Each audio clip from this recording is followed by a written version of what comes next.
Welcome to Artificially Literate, where books, films, and ideas meet deep thought and curiosity. Exactly. This is your space to reflect, learn, and maybe look at the world a little differently. Mm-hmm. Every deep dive we do is really custom-tailored for you, our listener, to bring you closer to being truly well-informed. Indeed. We aim to unpack complex ideas, share some surprising facts, and hopefully offer those aha moments that spark new understanding. Yeah, all while respecting your time and curiosity, of course. Absolutely. Now, before we fully immerse ourselves in today's topic, just a quick but important note. Okay. The material we're exploring today is drawn from an ancient text, and it was intended for adults. That's right. So while our discussion will be thoughtful, analytical, and respectful, some of the themes we touch upon might be mature. Yes. They might not be suited for younger listeners, just so you're aware. A very good point. Because today we are taking a profound look at a book that has, well, captivated minds for centuries. Yet it's so often misunderstood or reduced, even caricatured sometimes. Definitely. We're talking about the Kama Sutra of Vatsyayana. Okay, the Kama Sutra. So to set the stage for our deep dive, let's start with a quote directly from the text. Good idea. An intelligent and knowing person, attending to Dharma and Artha, and also to Kama, without becoming the slave of his passions, will obtain success in everything that he may do. That really captures the essence, doesn't it? It does. Our mission today is really to move far beyond those common misconceptions. Yeah, the ones everyone thinks they know. Exactly. And explore the Kama Sutra as Vatsyayana truly intended it, not merely as, a manual on sex, Right. but as a comprehensive guide to life, to relationships, ethical conduct, and human desires in a much broader sense. Okay. We'll unpack its historical context, delve into its philosophical underpinnings, and discover its surprisingly modern insights into human nature and social dynamics. Okay, let's unpack this fascinating journey. It's quite remarkable how this ancient text, written so long ago, eventually made its way into the English-speaking world. It really is. The story of its discovery and translation, it almost reads like an adventure novel. Well, what's truly fascinating here is the sheer dedication involved. Sir Richard Francis Burton, the famous explorer and scholar, he wasn't alone in this monumental task. He worked tirelessly alongside Sanskrit scholars Shivaram Parashurampid and Bhagavanlal Indrajit. Right. And they had noticed these frequent references to a sage Vatsya in other ancient Sanskrit love treatises. Like clues scattered around. Exactly, almost like this foundational yet kind of elusive figure mentioned in numerous sources. And this led them on a quest to discover his supposed standard work on love, Wow. which at the time was either lost or incredibly difficult to obtain. Imagine that, trying to piece together a cornerstone text from scattered clues across, well, an ancient intellectual landscape. So this wasn't a simple case of finding some pristine, ready-made manuscript and just translating it directly. Oh, not at all. It sounds more like an archaeological dig almost, a real scholarly detective story to resurrect a forgotten classic. Precisely. Their process was meticulous. It involved compiling a complete manuscript from various defective copies, essentially, incomplete or damaged fragments, Found where? found in significant Indian cities like Bombay, Benares, Calcutta, and Jaipur. Then they painstakingly cross-referenced these compiled fragments with a known authoritative commentary called Jayamangala Okay. to ensure accuracy and really to reconstruct Vatsyayana's original intent as closely as possible. That's incredible rigor. It was. This rigorous, almost forensic approach, it underscores their commitment to presenting the work authentically, moving far beyond any superficial rendering. It truly became a scholarly reconstruction of a vital historical document that could have easily just been lost to time. It's astounding, isn't it? For us, the readers in the modern world, this means we're engaging with a text that was brought to light through immense scholarly effort, Yes. ensuring we are as close as possible to Vatsyayana's original intentions. That lends immense credibility to the insights we're about to explore, especially given how often the book is misunderstood. Absolutely. It ensures we're looking at the true, complex work, not some reduced or distorted version. Okay, so what about the man himself? Vatsyayana. Who was he? Well, his real name might have been Malanaga or perhaps Mirilana. Vatsyayana was his family name, which he uses to identify himself within the work. Ah, yeah. He gives us a little glimpse into his life near the end of the book. He states he composed it in Benares, living as a religious student, deeply engaged in the contemplation of the deity. But he emphasizes a crucial detail. He did all of this always for the benefit of the world. The benefit of the world. Yeah, which really defines his broader purpose. He wasn't seeking personal fame. He was contributing to human understanding. And what's really fascinating, for placing him in time, connecting this ancient wisdom to a specific historical context, are the clues he provides, right? Indeed, he gives us some very specific historical anchors. He mentions King Satkarni Stortvahan of Kuntal, Okay. a figure believed to have lived around the 1st century A.D. And why mention him? Well, Vatsyayana quotes a case involving this king to warn against what he considered dangerous customs in lovemaking. Specifically, the practice of striking women excessively during the passion of love. Ah, interesting. So this direct reference establishes that Vatsyayana must have lived after this king's era. Right. And then, on the other hand, the later renowned scholar Virahamihira, who lived around the 6th century A.D., appears to have borrowed extensively from Vatsyayana in his own writings. So that sets an upper limit. Exactly. So based on these two data points, Vatsyayana is pretty definitively placed somewhere between the 1st and 6th centuries A.D. Wow. This highlights the text's enduring influence and, the depth of its historical roots. It predates many of the common misconceptions we have today about its origins or its content. So from the very outset, Vatsyayana makes it clear that this book isn't solely about Kama, Right. which we often just translate simply as pleasure or, sensual gratification. Mm-hmm. He frames it fundamentally about balancing three core principles that, in his view, underpin a truly well-lived and successful life. Exactly. And this raises an important question right from the start for anyone approaching this text. What exactly are these three principles, and how did Vatsyayana see them interacting? Okay. He lays them out as Dharma, Artha, and Kama. Dharma, Artha, Kama. Okay, break those down for me. Right. First, there's Dharma. This refers to obedience to Holy Writ, the Shastra, or sacred texts of the Hindus, essentially the ancient revealed sacred texts. Okay, duty, righteousness. Yes, exactly. It involves performing actions for unseen future good, like religious sacrifices, which might not have an immediate visible effect. It also means actively avoiding actions with visible negative effects, like eating certain prohibited meats. And how do you learn Dharma? Dharma, Vatsyayana states, is learned from the Shruti itself, the Holy Writ, and from those who are conversant with it. It's about establishing a proper foundation of morality and duty. Got it. Okay, second is Artha. Next, we have Artha.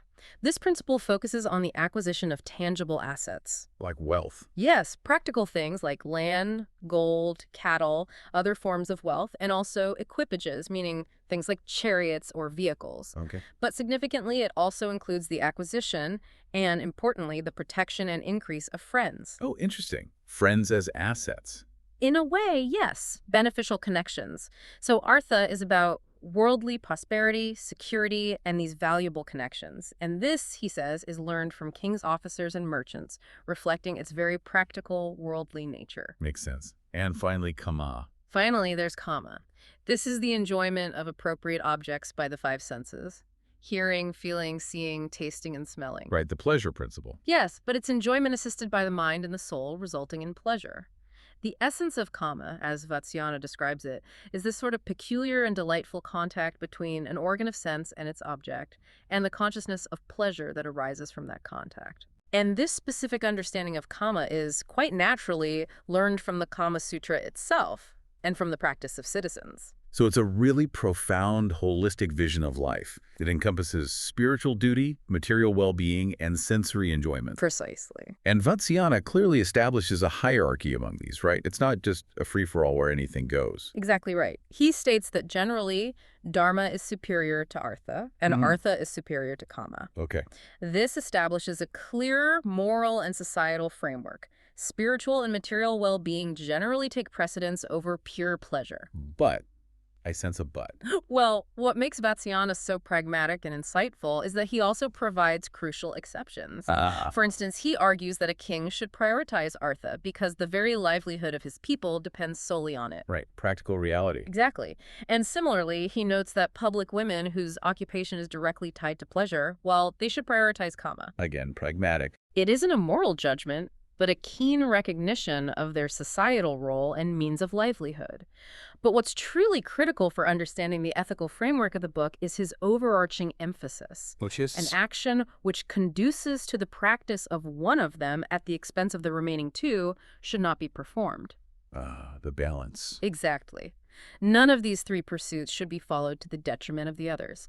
A balanced life where all three are pursued in harmony, that's the ultimate key. You might think, though, why do we even need a whole book about pleasure? Isn't it just something natural, like animals do instinctively? Right. Vatsyayana actually directly addresses these kinds of criticisms, which shows his sophisticated, almost argumentative approach. He really does. He takes on several objections, demonstrating a remarkably logical and nuanced approach for his time. One common argument he confronts is that idea that kama, being practiced even by animals, doesn't require formal study or instruction. Vatsyayana counters this by arguing that human sexual intercourse, involving both man and woman, requires the application of proper means. Means it can be learned. Exactly. Means which can and should be learned and refined.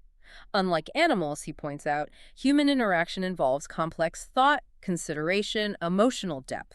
It's beyond mere instinct. Animals are unrestrained, often only, active at certain seasons, and they lack the mental and emotional dimensions of human connection. So he's saying that human pleasure isn't just a basic biological drive, it's an intricate art. Yes. An art that can and should be cultivated, maybe leading to greater fulfillment. Exactly. He also challenges objections from those who believe religious ordinances are, doubtful in their future fruit, or that destiny dictates everything, thus nullifying human effort. The fatalism argument. Right. He argues that Holy Writ is undeniable, citing examples like sacrifices made for rain, which are indeed seen to bear fruit, or heavenly bodies working intentionally for the world's good. He points to the very existence of social order maintained by adherence to rules, and the simple act of sowing seed implying an inherent belief in future outcomes through effort. Right. You wouldn't plant if you didn't expect a harvest. Precisely. He strongly argues against fatalism, stating quite powerfully that the acquisition of every object presupposes at all events some exertion on the part of man. That's a profound message of agency, isn't it? It really is. Responsibility, the importance of human endeavor. So he's actively pushing back against the idea that we're merely puppets of fate. We have a crucial role to play in shaping our own happiness and success. Indeed. And for those who might argue that pleasure is an obstacle to dharma and artha, that it distracts from virtuous living or material gain. Yeah, the pleasure is a bad idea. Vatsyayana offers a very compelling counterargument.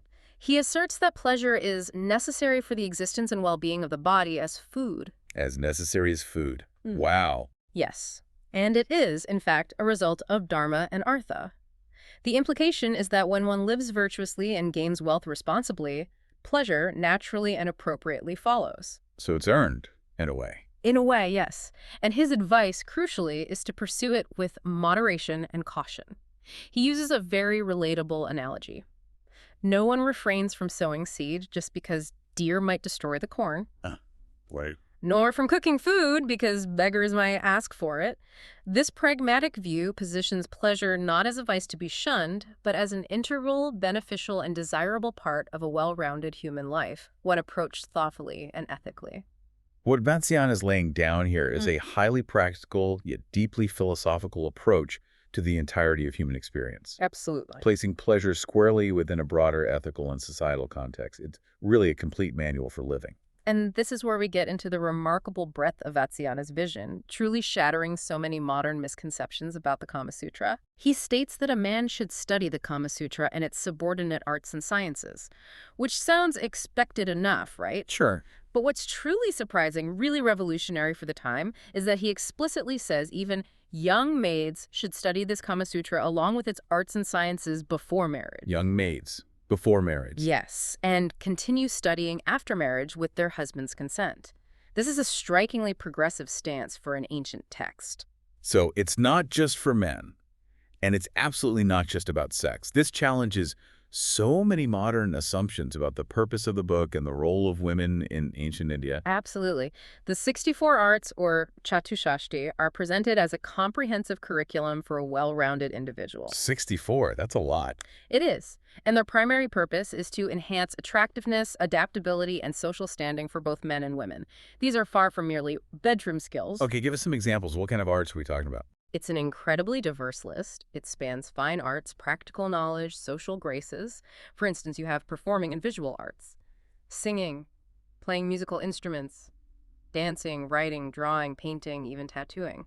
Wow. Then there are domestic and manual skills, the culinary arts, making drinks, tailoring, crafting various figures, Practical stuff? very practical, and intellectual and strategic skills, solving riddles, engaging in complex verse recitation games, understanding languages and dialects, logical inference, reasoning. Okay, so brains as well as hands. Definitely. And practical and scientific knowledge, too. Carpentry, architecture, knowledge of precious stones and metals, chemistry, mineralogy, the proper care of plants and gardens. It's like Everything. almost. Yeah. Social and recreational arts, too. Teaching birds to speak, making perfumed ointments, hairdressing, mastering disguises, understanding the nuances of social conduct. It suggests a vision of human excellence that combines creativity, intellect, and practical capability. Wow, that's an incredible breadth. It sounds less like a specific skill set and more like a holistic, liberal arts education, vocational training, and social graces all rolled into one. That's a great way to put it. It reflects a truly comprehensive vision of human accomplishment. Precisely. And Vatsyayana goes on to highlight the profound real-world benefits, especially for women. Like what? He explicitly states that a public woman, or ganika, who is well-versed in these arts, gains a seat of honor in an assemblage of men, is respected by kings, praised by learned men, essentially becoming an object of universal regard. So skills lead to respect and status. Yes, and even royal daughters learned in these arts can keep their husbands favorable, even though these may have thousands of other wives. Suggesting an intellectual bond beyond just. Beyond just physical attraction, yes, a deep intellectual and social connection. And remarkably, a woman separated from her husband, if skilled in these arts, can support herself easily, even in a foreign country. That's huge. Agency, economic independence. Exactly. It showcases the immense agency and potential for economic independence these skills could provide women. So the message is incredibly clear. Knowledge of these arts offers women agency, respect, and self-sufficiency, not just sexual prowess. It's about influence and independence. Indeed, and the benefits extend to men as well. Being versed in these arts and skilled in gallantry gains very soon the hearts of women, even if the acquaintance is short-lived. So for Vatsyayana, attraction isn't just physical. Not at all. It's deeply intellectual, social. It's about one's overall cultivation as a person. When we think about Vatsyayana's concept of the 64 arts today, what does it truly mean for us in our modern, often specialized lives? How does this ancient wisdom translate? Well, it connects directly to modern concepts like lifelong learning, interdisciplinary skills, and what we now often call emotional intelligence or social fluency. The core insight here is that cultivating a wide array of talents, from practical skills to artistic expression and intellectual pursuits, makes an individual more attractive, adaptable, and ultimately more successful in all aspects of life. Professional, social, personal. Exactly. All of them. It suggests that true attractiveness and influence come from this intellectual and creative richness, not just physical appearance or a narrow set of specialized skills. So it challenges us, maybe. It challenges us to think about how we can cultivate such comprehensive literacy in our own lives, moving beyond mere specialization to embrace a more holistic development of ourselves. The rules of the Shastra apply so long as the passion of man is middling. But when the wheel of love is once set in motion, there is then no Shastra and no order. Powerful quote. Okay, we're just getting started on this deep dive into the Kama Sutra of Vatsyayana. If you're enjoying this exploration, remember to follow Artificially Literate wherever you listen to podcasts. Please do. You can find us on Apple Podcasts, Spotify, and YouTube. Your support helps us continue bringing you these thoughtful and hopefully surprising deep dives. Stay with us for the next part. Having explored the broader philosophy and the, comprehensive education Vatsyayana advocates, let's now dig into the aspects of the Kama Sutra that are perhaps most widely known. Although often reductively, yes. Right. It's insights into physical intimacy. But even here, it sounds like it's not just about one thing. It's about understanding compatibility and dynamics. A very systematic approach, actually. It really is. This is where the text gets remarkably specific in its classifications, almost scientific in its attempt to categorize human interaction and preferences. Oh, so. Vatsyayana categorizes individuals by several key dimensions to understand compatibility. First, there are dimensions. Physical dimensions. Yes. Men are classified as hare, bull, or horse based on lingam size, while women are female deer, mare, or female elephant based on yoni depth. Okay.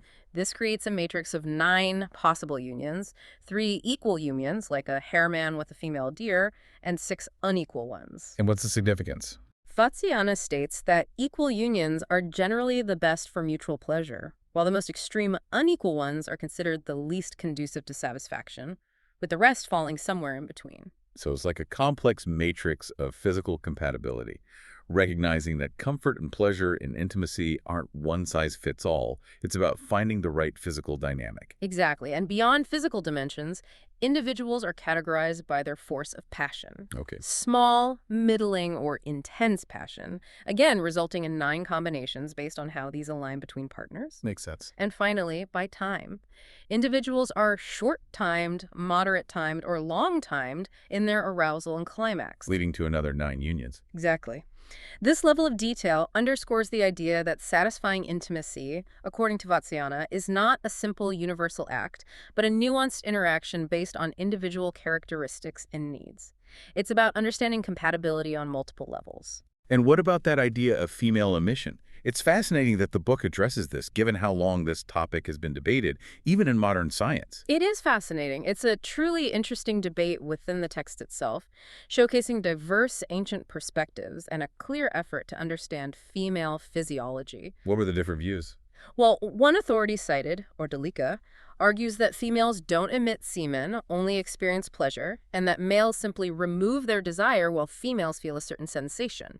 Okay. However, followers of another authority, Babravia, contend quite explicitly that female semen falls continually throughout the act, and that it's necessary for an embryo. Wow, opposing views. Very different, and Vatsyayana, with his characteristic synthesizing approach, attempts to reconcile these. And what does he conclude? He concludes, quite surprisingly for his time, that the semen of the female falls in the same way as that of the male. Really? Yes, this reflects an ancient attempt to understand female sexual physiology and, significantly, a recognition of shared pleasure and active female participation in the process. And the idea of shared pleasure seems to be a consistent thread throughout the entire discussion of intimacy, isn't it? It absolutely is. It's not just about male satisfaction, but a mutual experience. Yes, a very consistent thread. Despite what he calls different ways of working, meaning one partner might be traditionally seen as the actor and the other acted upon, Right. Vatsyayana firmly argues that men and women experience the same kind of pleasure. How does he argue that? He uses very relatable analogies like rams fighting or wrestlers struggling, where both parties experience the impact simultaneously, Okay. to prove his point. This leads him to the profound conclusion that men and women, being of the same nature, feel the same kind of pleasure, and therefore a man should marry such a woman as will love him ever afterwards. So mutual satisfaction and enduring affection are key. Absolutely. A cornerstone of love and a successful relationship in his view. The book then dives into incredibly specific techniques and actions, almost like a detailed playbook for physical intimacy, It really does. covering everything from initial contact to the most passionate moments. Indeed, these sections are quite intricate. They demonstrate a deep observational understanding of human behavior in intimacy. For embrace, for instance, Yeah. Vatsyayana outlines 4 primary kinds based on the level of intimacy: touching, piercing, rubbing, and pressing. Okay. He then details 4 specific meeting embraces, each with these evocative names like Jadaveshtitaka, the twining creeper embrace. Like a vine. Exactly, where the woman clings to the man like a vine. Or Sharanaraka, the milk and water embrace, where lovers embrace so closely they feel like they're merging. Wow. He also describes simpler member embraces of the thighs, the jagana or middle body, breasts, and forehead. But it's not totally prescriptive, is it? No, and that's crucial. Vatsyayana emphasizes that any embrace that increases love should be used, even if it's not explicitly mentioned in the text. Why? Because, as he puts it, and this is that quote again, when the wheel of love is once set in motion, there is then no shastra and no order. That's a truly remarkable acknowledgement of the unpredictable, passionate nature of human connection. It really is. So it's not just a strict manual, but a guide that understands the flow of emotion. What about kissing? Kissing is given equally detailed treatment. The text specifies numerous places for kissing: forehead, eyes, cheeks, throat, bosom, breasts, lips, the interior of the mouth, and even more intimate places, noting regional variations like in the Lat country. Regional variations in kissing. Yes, and different types, too. 3 types for young girls: nominal, throbbing, and touching, reflecting increasing levels of, say, receptivity, and 5 general types for everyone else: street, bent, turned, pressed, and greatly pressed. There's even a kissing wager game described. The game. Yeah, where one tries to get hold of the other's lips first and the loser playfully resists. It also describes things like the fighting of the tongue and the clasping kiss. Kisses are also categorized by purpose: kindling love, showing intention, etc. This sounds almost like a performance art, with specific choreography and emotional cues. It certainly describes intimacy as an intricate art form. Then there are nail marks. Nail marks, Yeah. like scratches. Not just scratches, but deliberate forms with evocative names, sounding half moon, circle, line, tiger's nail, peacock's foot, hare's jump, blue lotus leaf. Wow. Where are these applied? Specific body parts like the armpit, throat, breasts, thighs. And again, regional variations are noted, with different cultures favoring different nail sizes for specific effects. Okay. And biting. Biting is detailed too, with 8 kinds: hidden, swollen, point, liner points, biting of the bore, each with specific locations like the lower lip, cheek, breasts. That level of granular detail for seemingly minor actions like biting and scratching might surprise some, It might. but it shows a comprehensive cataloging of all expressions of passion, trying to elevate them to an art. Precisely. And then striking and sounds are also cataloged as integral parts of intimacy. Striking. Yes, 4 kinds, with the back of the hand, contracted fingers, fist, or open palm, applied to shoulders, head, breasts, backsides. And These strikes are accompanied by various sounds hissing, 8 specific cries, with names like hin, thundering, cooing, weeping, wow. and even vocalizations like mother or animal sounds, dove, cuckoo, sparrow. This highlights how highly expressive, vocal, and physically active the experience was envisioned. It sounds like they really paid attention to the details. They did. The text even notes that men who are well acquainted with the art of love are well aware how often one woman differs from another in her sighs and sounds. The great art is to ascertain what gives them the greatest pleasure and what specialties they like best. So tuning into your specific partner's unique responses and preferences is key. Absolutely. So the book consistently acknowledges that individual preferences and regional customs play a significant role, Definitely. moving beyond a rigid, one-size-fits-all approach to intimacy. It's about adaptability. Absolutely. The text notes how practices vary by region. Women of Balhika gained by striking, Yeah. those of Apira favoring mouth congress, Dravida women being slower in coition. And Suvarnanabha, another ancient authority, emphasizes that what is agreeable to the nature of a particular person is of more consequence than that which is agreeable to a whole nation. So personalization is encouraged. Deeply encouraged. Yeah. It's truly about adaptation and understanding your specific partner's unique desires and comfort zones. This next part is truly progressive for an ancient text. The idea of women taking the lead in intimacy, It really is. actively initiating and performing different roles. It challenges many modern assumptions about historical gender roles. It's quite explicit, and it's a profound testament to the forward-thinking nature of the Kama Sutra in some respects. Vatsyayana states that when a man is fatigued, but hasn't had his desire satisfied, the woman, with his permission, can lay him down upon his back and give him assistance by acting his part. Acting his part, meaning taking the active role. Exactly. And this can be done not just for his satisfaction, but also for her own curiosity, or simply a desire of novelty. She can either turn during Congress or begin from the start, performing the man's work, which includes giving blows and chafing. The description is quite vivid. Flowers in her hair hanging loose, smiles broken by hard breathing, pressing upon her lover's bosom. Wow. And performing the actions he usually does, even humorously saying, "I was laid down by you and fatigued. I shall now therefore lay you down in return." That's a powerful statement of female agency, an active, empowered role in the sexual experience, far beyond passive reception. Indeed.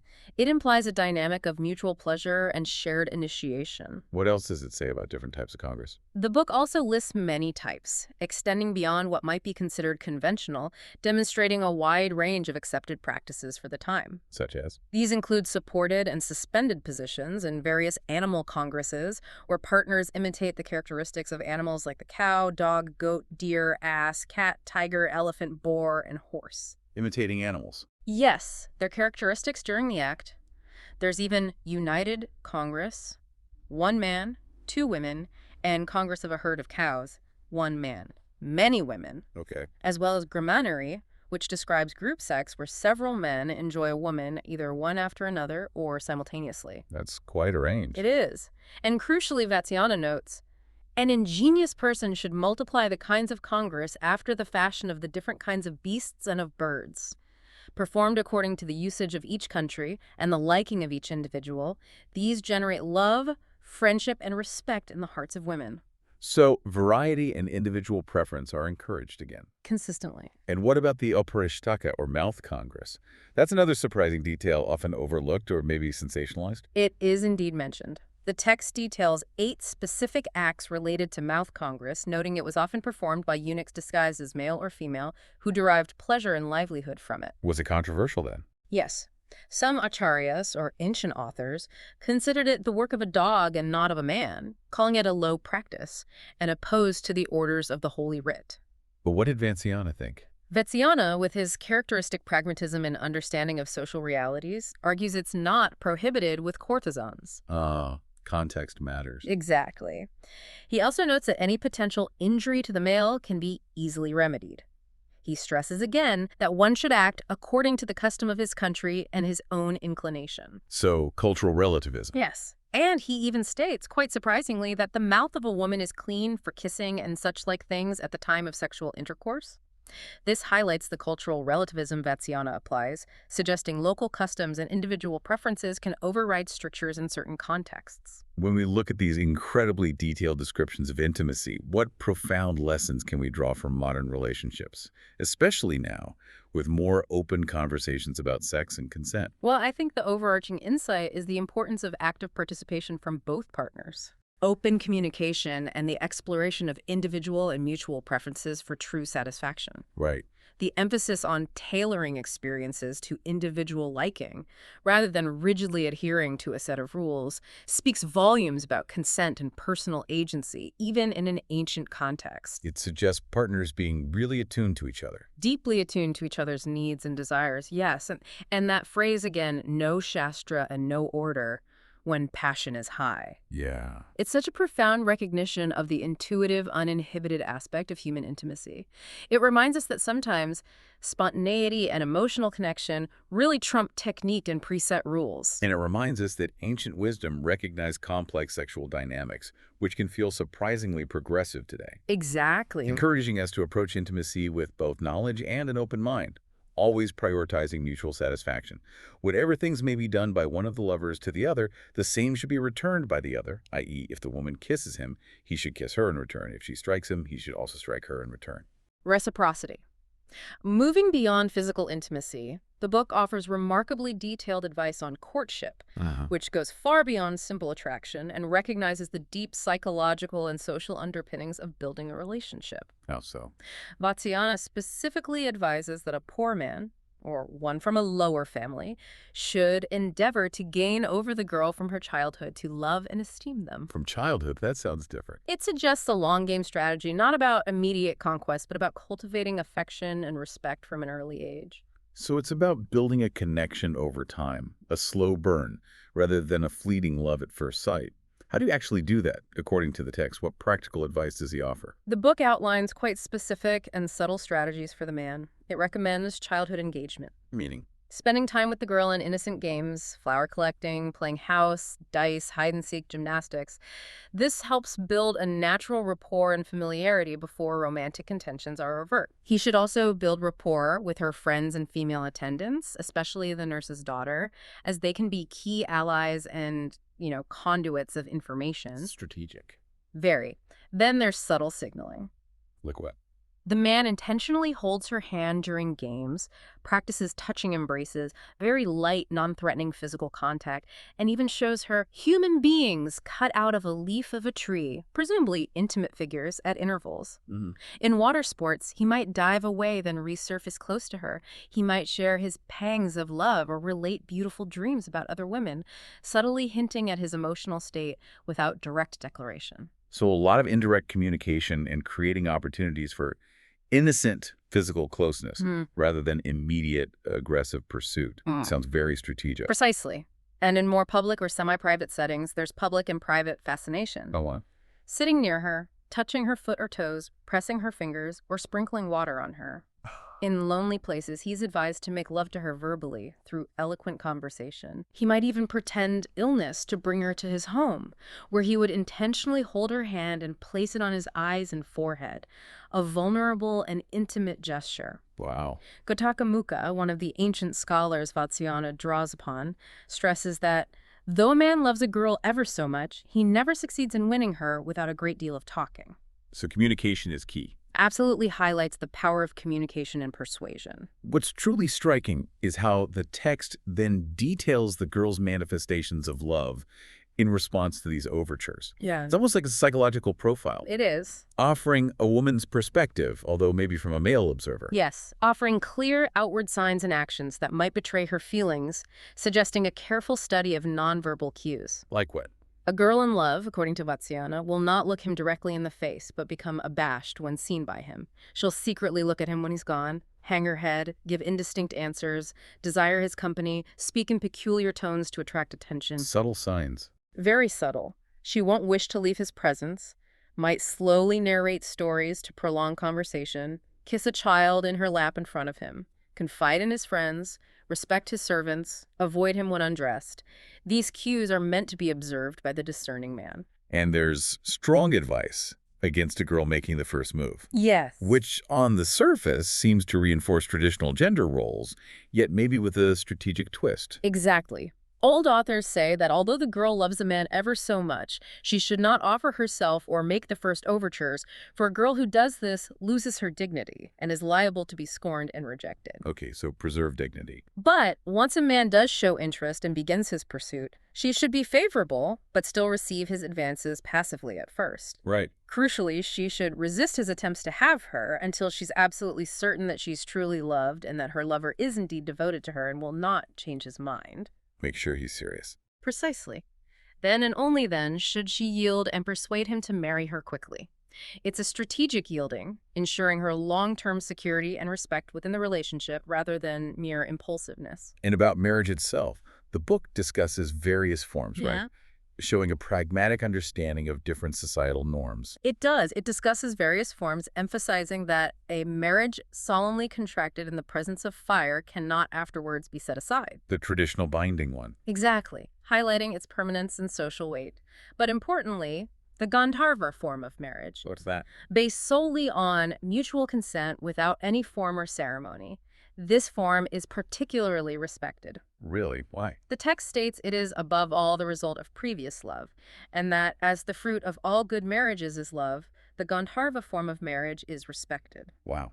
That shows a real valuing of authentic affection over pure ritual. It does. Quite insightful for an ancient text, suggesting true love is the highest form of union. Beyond courtship, the Kama Sutra dives into the life of a wife, offering guidance that seems very much about domestic management and harmony, Yes. especially within what could be complex, potentially polygamous households. Yes, the text presents a comprehensive guide for a virtuous woman.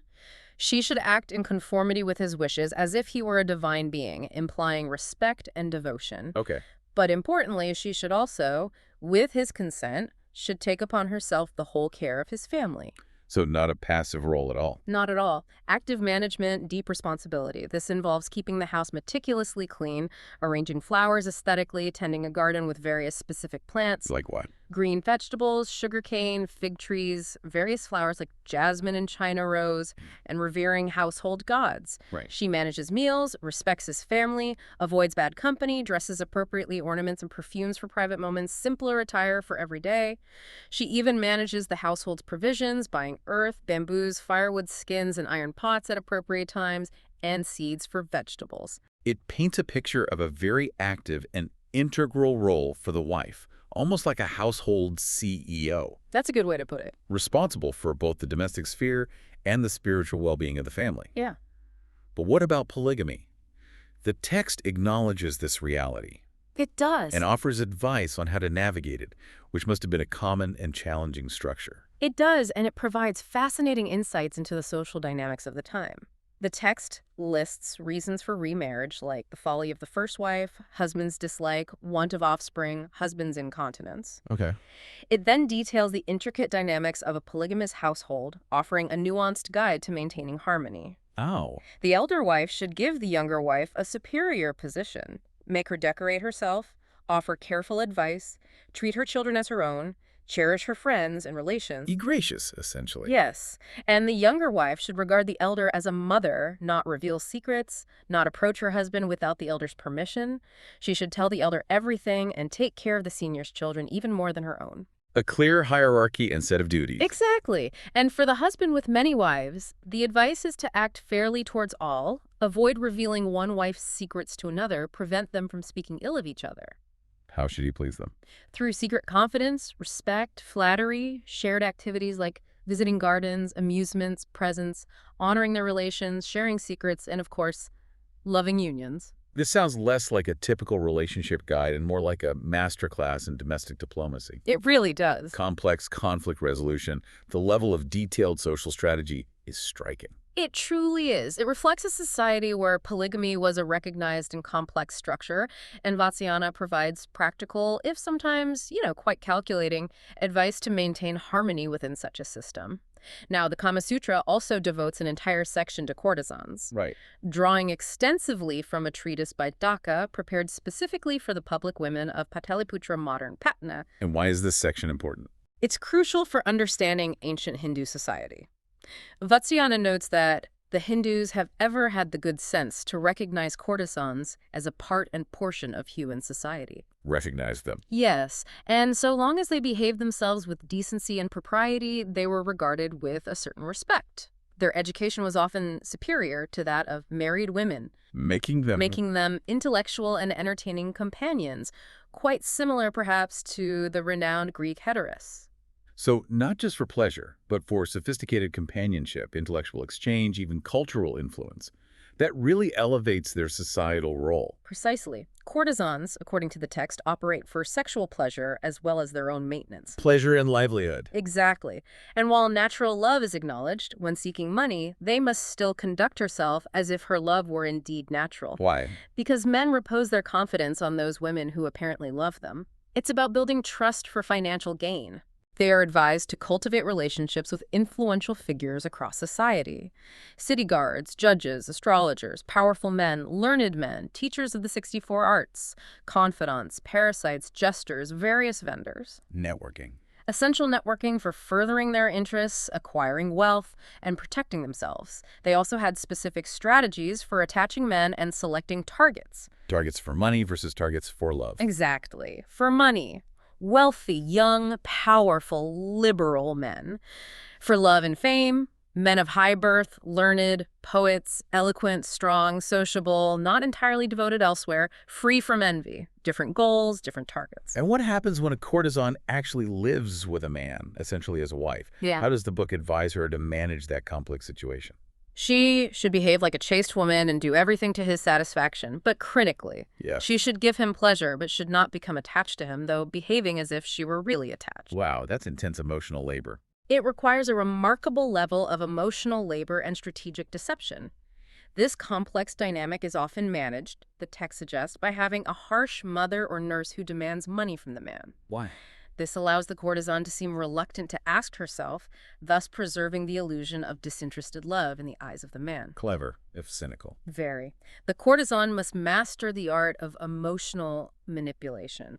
Feigned anger, dejection, fear, showing love through subtle deeds like using his old flowers, asking for his leftover betel nut, keeping his secrets, adapting to his moods, appearing curious about his other wives, Oh my. and even threatening suicide if separated from him, a dramatic tactic to assure constancy. That sounds exhausting. Vatsyayana's observation here is profoundly cynical, yet perhaps strikingly realistic about the power dynamics. The extent of the love of women is not known, even to those who are the objects of their affection, on account of its subtlety and on account of the avarice and natural intelligence of womankind. That's a very pragmatic, almost cynical, yet undeniably realistic view of relationships and power dynamics, especially from the perspective of financial survival in that context. And when it's time to end a relationship, the book advises cold pragmatism. Such as? Get possession of all his best things before he becomes aware of her intentions, perhaps even allowing a supposed creditor to take them as if by force. Ouch. They have 28 ways described to dismiss a lover, from reciting his faults to asking for impossible things. The ultimate goal, again, is pragmatic. obtaining wealth from the person who is attached to her, and then dismissing him after she has taken away all his possessions. Purely business. Essentially, reunion with former lovers is only advised if they've gained new wealth or are still attached again for pragmatic, not sentimental, reasons. The text also includes some truly unique, almost mystical recipes and experiments It does. aimed at enhancing attraction and desire. This is where it gets a little less conventional for modern readers, maybe bordering on ancient folklore. Indeed, Part 7 covers means of attracting others to oneself and ways of exciting desire. Like what? For attractiveness, it suggests recipes for ointments to make one look lovely, or lamp black from burnt ingredients applied to eyelashes. It even suggests eating specific powders with ghee and honey. Okay. And, maybe absurdly to our ears, it states that wearing a peacock or hyena bone covered in gold is said to make a man lovely. Right. And for sexual vigor.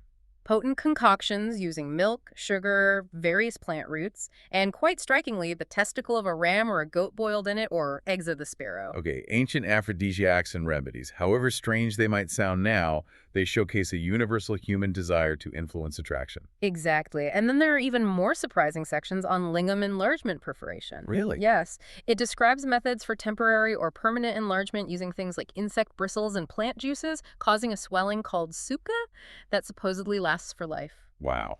And perforate. It also mentions the practice in southern countries of perforating the lingam and inserting a padravia's artificial supplements. Made of wood.